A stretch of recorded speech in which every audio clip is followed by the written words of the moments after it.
माझं नाव संतोष नवसुपे, शिवराष्ट्र सेना राष्ट्रीय अध्यक्ष। या ठिकाणी शिवराष्ट्र सेना या पक्षाच्या वतीनं लोकसभा मतदारसंघ दक्षिण या ठिकाणी जो विजय पराजय झाला त्या संदर्भात आपण या ठिकाणी पत्रकार परिषद या ठिकाणी घेतलेली आहे।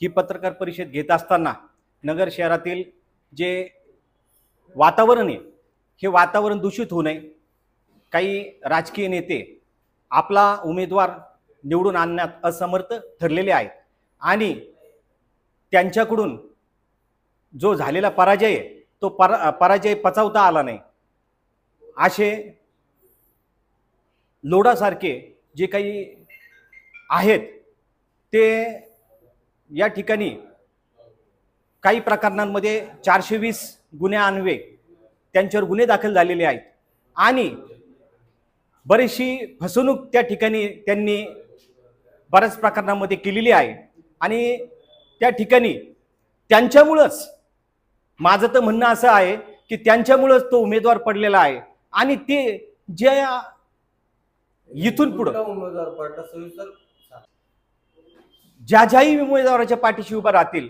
आणि लोढा नामक व्यक्ती त्यांच्या प्रचार करतील तो उमेदवार या ठिकाणी त्याचा पराजय होणार या ठिकाणी आम्ही निश्चित या ठिकाणी सांगतो। तसेच या संपूर्ण त्यांचं असं म्हणणं आहे की 1992 साली ते 1998 साली त्यांना त्या महानगरपालिकेमध्ये त्यांची सौभाग्यवती नगराध्यक्ष होत्या आणि त्यांच्या कारकिर्दीमध्ये त्यांनी बरंचसं काही नगर शहरासाठी केलं, पण मी म्हणतो केलेलं नाहीये। आज जर आपण जर त्या ठिकाणी लोढा आगरकर यांचे जर आपण जर पाहिलं तर सक्कर चौक ते आयुर्वेद रस्ता आणि दिल्ली गेट रस्ता त्यांच्या कारकिर्दीत फक्त कागदोपत्री तो रस्ता झालेला आहे आणि त्या ठिकाणी त्यांचा कागदोपत्री त्यांनी रस्ता करून संपूर्ण त्या ठिकाणी बिलं त्यांनी काढलेली आहेत। त्यांच्याच पक्षातील लोकांनी एकमेकावर आरोप करून त्या ठिकाणी त्यांना संपूर्ण पराजयाला त्यावेळेस सामोरे झाले आणि त्यांच्या नैराश्यातून त्यांना अद्यापपर्यंत कुठलं पद मिळालं नाही। त्या नैराश्यातून त्यांना त्या ठिकाणी हे आरोप त्या ठिकाणी करतायत। तसेच त्यांना त्यांच्या म्हणजे त्यांच्या स्वग्रही आणि त्यांच्या पक्षात त्यांना कुठलं मान नाही पान नाही, कुठलं म्हणजे त्यांच्या स्वग्रही पक्षामध्ये त्यांना कुठली इज्जत नाही, तरी पण ते त्याच पक्षामध्ये राहतात आणि त्या ठिकाणी इतरांना पाडण्याचा त्या ठिकाणी प्रयत्न करतात।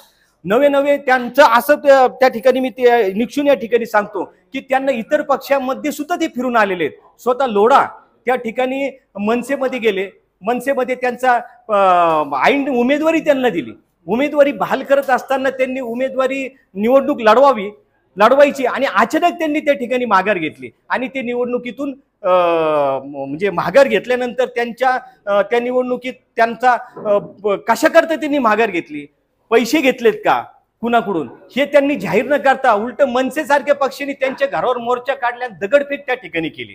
तसेच आगरकरांनी सुद्धा त्या राष्ट्रवादीमध्ये जाऊन त्या ठिकाणी निवडणूक लढवली। मग असं असताना जर तुम्ही इतर पक्षांमध्ये जातायत आणि इतर पक्षामध्ये जाऊन तुम्ही निवडणूक लढतात, परत ह्या ठिकाणी सुद्धा तुम्ही पराजित उमेदवार करता, सुजय विखे सारखा असा बलाढ्य उमेदवार तुम्ही त्या ठिकाणी म्हणजे त्याला पराजय या ठिकाणी केलं। तसंच या ठिकाणी मला या संपूर्ण नगर शहराची जर या ठिकाणी सांगायचं जर ठरलं तर विशाल गणपतीचा जो मंदिर आहे त्याचं पिढ्यानपिढ्या म्हणजे अभय आगरकर हे स्वतः अध्यक्ष आहेत, त्यांचे वडील अध्यक्ष होते आणि आम्ही लहानपणापासून पाहतोय की पिढ्यानपिढ्या त्या ठिकाणी तेच अध्यक्ष आहेत, तेच ते मंदिराचे आणि लहानपणापासून पाहतो आम्ही। आज आमचं 40-50 वर्ष होत आलेलं आहे आमच्या वयाचं, तर अजून सुद्धा त्या ठिकाणी मंदिराचं बांधकामच चालू आहे। मग मला आगरकरांना असं म्हणायचं का तुम्ही जर त्या ठिकाणी जर पंकजा मुंडेंना जर ह्या मतदारसंघामध्ये जर आणायचा प्रयत्न करतायत, त्यांना जर या ठिकाणी उभं राहण्याचं तुम्ही विनंती करताय, मग तुम्ही त्या गणपतीच्या म्हणजे विशाल गणपतीचं अध्यक्षपदी मग दुसऱ्याला का नाही देत तुम्ही चान्स आणि त्या ठिकाणी दुसऱ्याला का नाही उभा करत? मग असे बरेचसे काही प्रश्न आहेत की तुम्हाला जर विकासच हवा असेल तर त्या ठिकाणी तुम्ही विकास करण्याकरता मग स्वतःच अध्यक्षपद सोडा धार्मिक संस्थेवर तुम्ही का स्वतः आहेत? तुम्ही राजकीय व्यक्ती, तुम्ही धार्मिक संस्थेवर तुम्ही स्वतः काय आहेत? असं या ठिकाणी बरेचसे आम्ही शिवराष्ट्र सेना या पक्षाने या ठिकाणी आरोप या ठिकाणी केलेले आहेत. आणि तसेच संपूर्ण या ठिकाणी 25 वर्ष म्हणजे आज काही नगर शहराची जी काही शांतता आहे ती काही आजपासून भंग नाहीये. जवळजवळ 25 वर्षापूर्वी कैलासवासी जगदीश भोसले यांचा यावेळेस त्या ठिकाणी जी हत्या झाली त्या हत्यामध्ये हे काय म्हटले होते संपूर्ण सगळेजण की खून का बदला खून से लेंगे. अरे त्याच्यानंतर तुम्ही कुठला बदला घेतलाय? कुठलं काय केलं? त्याच्यानंतर तुम्ही 25 वर्ष आमदारकी भोगली, ती तुमच्या रक्तातच आहे. सत्ता उपभोग करणं हे तुमच्या रक्तातच आहे. मग तुम्ही त्या ठिकाणी म्हणजे न्याय का नाही मागितला? त्या ठिकाणी तुम्ही सत्तेत का गुंतला? मग असे आमचे त्या ठिकाणी त्यांनाही हे आताच काही नगर शहराची काही भंग झालेली नाही, त्यावेळेस पासून शांतता भंग आहे. मग त्याच्यासाठी तुम्ही काय केले?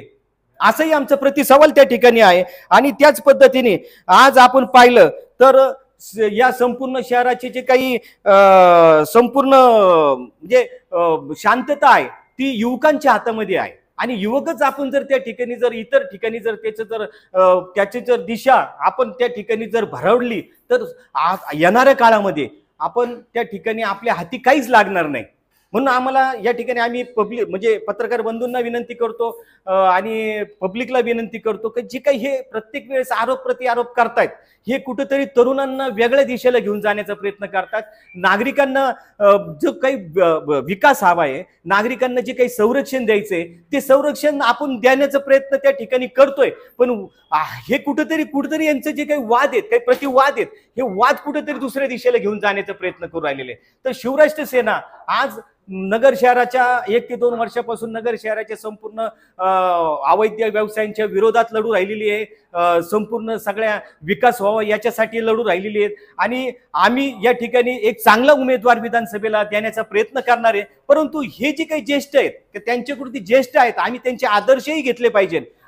त्यांचा आदर्श घेऊन आम्ही इतरांनाही त्यांचा आदर्श दिला पाहिजे. पण ते आज आमचे पूर्वज असताना, ज्येष्ठ असताना सुद्धा ते चुकीची स्टेटमेंट ते पेपरला देत आहेत, चुकीचं ते वक्तव्य त्या ठिकाणी करतायत. अहो मला तर असं सांगायचं, काल लोडांनी सांगितलं का जो काही महानगरपालिकेमध्ये शिपाईची बदली झाली तर ती बदली सुद्धा या ठिकाणची प्रतिनिधी हस्तक्षेप. अहो मग मला तुम्हाला जर शिपाईची जर तुम्हाला जर बदली जर काय म्हणजे त्याला जर न्याय मिळून द्यायचा, तुम्ही उपोषणाला बसा, उपोषण करा, त्या ठिकाणी तुम्ही काहीतरी त्याला न्याय द्या. पण तुमच्या रक्तातली साखर वाढन तुम्ही पहिल्या दिवशी उठून जाता, हे कोणता प्रकार आहे? तुम्ही त्याला न्याय देण्याचा न्याय देण्याचा प्रयत्न करा.